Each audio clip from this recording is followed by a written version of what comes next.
Hi guys, Dylan here. Gonna cruise the fish room tonight. Just the Planet tanks. Some things to update, some things are just the same. Things I've yet to do that I told you I was planning to do. But we'll just cruise for now. And check out the sword runner, it's still doing its thing. It's kind of coiled up in the back of the tank now. And who knows, it may grow through the whole tank. But these swords are great looking, look at them. They're coming up right here. And I haven't cleared a path yet. I mentioned in the last video about clearing large portions of vegetation, and even with adding some of the floating plants, I notice I'm getting a little bit of algae, some detritus settling on this rotala, and I've kind of let it grow back a little bit, even though I'd like to really start pulling it out. A lot of things I'd like to move around, you know. Eventually we'll get these Danio up. Let's check out the Danio fry. They're still in this tank, have not moved them. And they're still a really cool school. I mean, it's the largest school I have, and this was, you know, a colony of fry I raised up on my own. We've always been in this tank. Got those swords popping. Did a little work in this tank. Check out this guy. He doesn't have a full tail. It's kind of mutated, and in the wild, you know, he would have died, or they would have culled him at a fish store. But he lives in my tank, so he gets to live with his weird little tail. Can you see him back there? And he's pretty big. I mean, he's not the smallest guy in the tank, and he's got that deformed tail. Yeah, cool little Danio fry update. I guess I can update some of the guppies. Haven't moved my man out of here, and I'll tell you why. This guy, after I looked at the two little females that he produced with his mama, they look great. So I kind of want to keep his genes in the mix before I pull him out. I told you I got this stud over here, and he's still on his farm. And he'll end up with the gal, not just yet though. Let me see if I can show you some of these little girls. And they look great. I'm loving the colors in these two little girls. And it's because he's got that neon streak to him. So I think we're going to let them breed at least one more time. And see what I can get for colors in these females before I introduce that other stud. But look at that tail. It's got the split tail and it's got that neon streak. And I couldn't really tell until this female got a little larger. And she's not, you know, totally an adult yet. But she'll be the next one to birth. He's been chasing her around, see? And we got Mama somewhere in here. She's looking pretty big right now too. There are a couple other females in here, and I just don't see them right now. But we'll keep cruising, and like I said, eventually we'll get this stud into that tank and get his genes in it. Just plans I've had and just haven't done it yet. A lot of plans kind of go to the wayside when I start new tanks and, you know, do other things. Let's cruise over here. We'll check out Ravi. Hopefully I can actually catch him on camera today. That'd be cool, right? Cleared a little bit of stuff out of his tank. And I notice he hangs right in front here. Oh, he's looking fat today. You've been eating, huh, buddy?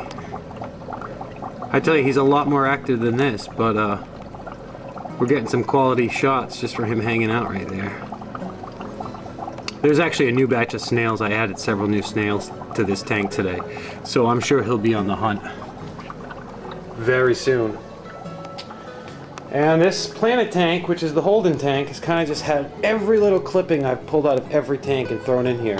It's even got some of these long stems of Ludwigia that I pulled out of the grow-out tank, and they were much more red before I clipped them, and they just lost all their red. Like, see underneath? Red is gone. And it's just because I've split them. And they've actually already started to grow roots in this tank. Check that out. Another thing I wanted to mention about this grow-out tank is the raised light. I built out of just regular wire. I mean, it's like coat hanger wire, you know? And I've never had that kind of aspect on the tank before, an open top tank. And I kind of wanted it, you know, as a grow-out tank, so I could get in here and kind of work in the tank, and it's kind of easy access. So yeah, I just wanted to let you guys know about that build. Such a simple build. Like I said, it's like hanger wire And this shade device here is black construction paper, and underneath is just a strip light. Now let me just keep rolling in the fish room here. Like I said, some of the things I got to update are just the same old stuff going on. Maintaining the tanks, keeping them looking green and healthy, making sure the fish are growing, making sure things look green. I'm gonna keep cruising.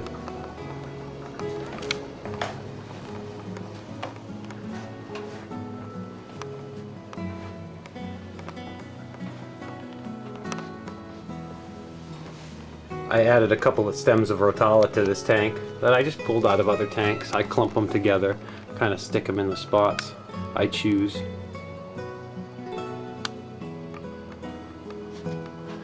I really dig seeing them in the shells.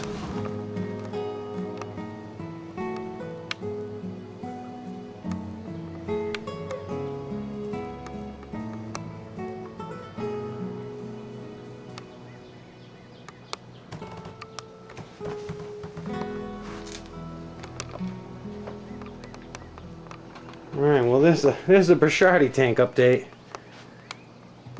Not too much has changed in this tank. They're still not doing anything. I might have 2 males in here. And that's not surprising. I've told you in the past I'm going to keep them just the same. And really haven't made a decision about this tank. They're still mature and growing just fine, so we'll kind of hang tight as far as what I was doing. But like I said, I was hoping this became, you know, a Brashardi breeding colony with these 2 guys. I was hoping she was just, you know, not a mature female and she just wasn't ready yet. But I don't know. I might have 2 males in here. But we shall see. Like I said, I'm just going to hang tight. Haven't really made a decision about what to do with the Brashardi tank. Just been maintaining it. And I mean, look at it. They can live in here. They love it. It's all good. Alright, let's keep rolling. Definitely appreciate you guys tuning in. Like I said, just cruising the fish room tonight. Not much has changed. Haven't done a lot of the plans I wanted to do as far as moving the guppies. The Danio are kind of still down here. Mojo's doing his thing. I did raise the moss up a little bit. Look at this pack of moss. I mean, phew. It actually collects a lot of detritus, so when I get in there I gotta kind of, you know, tap it around and shift it up and make sure I get all that debris out of it and, you know, either out with the water change or into the filter.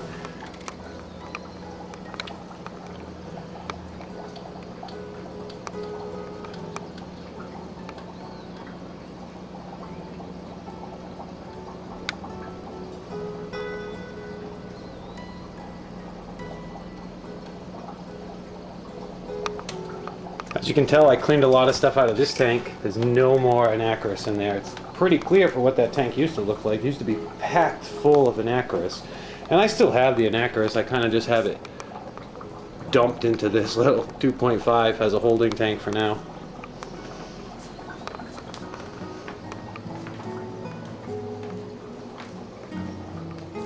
Oh, I guess I could update this. Not too long ago, I let you guys know about my 5-gallon jugs that I bought at Walmart. And this has become like my water closet. Just an area where I can store water, you know, pre-filled, pre-conditioned water. And it's become like a water closet. I have some tap-on lights. And down here, it's kind of dark, but I have my outflow buckets too. And it's, you know, perfect spot. The tanks are there, and I can, you know, step this way, and the Mbuna tank's right here. So that water closet has been very helpful in, you know, doing my water changes and storing, you know, fish room stuff, you know, in a closet out of the way where you're not, you know, seeing all this, you know, fish room junk out in my house. But thanks for hanging out, guys. I will keep you updated.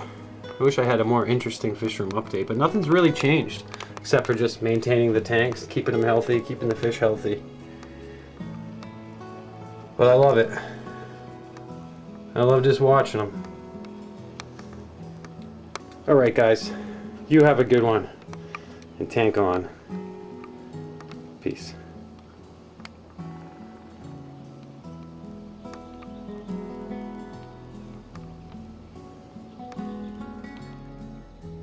Alright guys, I'm back. I gotta do a little extra Mbuna, because check out this hole that Mr. Man has dug. I kind of wanted him to hollow out this area much more than it has been. But just in this last day, and I just noticed it now, but it's all the way down to glass. All the way through here, look at his mounds. There's a mound there, there's a mound there, there's a mound. It's craziness. I love the tunnels that they create in this tank because of it. It allows them to get, you know, into here, and it's just cool. But this beast of a tunnel he built today just surprised me. I mean, this is a huge, monumental tunnel. I mean, there's nothing but glass down there. It's ridiculous, you know, except for these larger rocks, which I, you know, keep in my tank, and it's kind of a good thing because it kind of keeps a buffer between the glass and these, you know, much larger rocks. But I dig the holes, and I dig that Mr. Man has no problem putting them in my tank. It just makes for a more natural, more unique scape. Like, that's his, you know? And allowing the tank to evolve like that is kind of my style of fish keeping. I mean, that's natural aquatics right there, is, you know, allowing these things to evolve naturally in your tanks. And it's kind of what I try to do with this tank as far as the algae growth. And the same thing with my El Natural Take to the Planet tank. It's what they would do, you know? But thanks for checking him out, guys. Just kind of wanted to show you his little mound. Little Mbuna extra. Like I said, have a good one. Peace.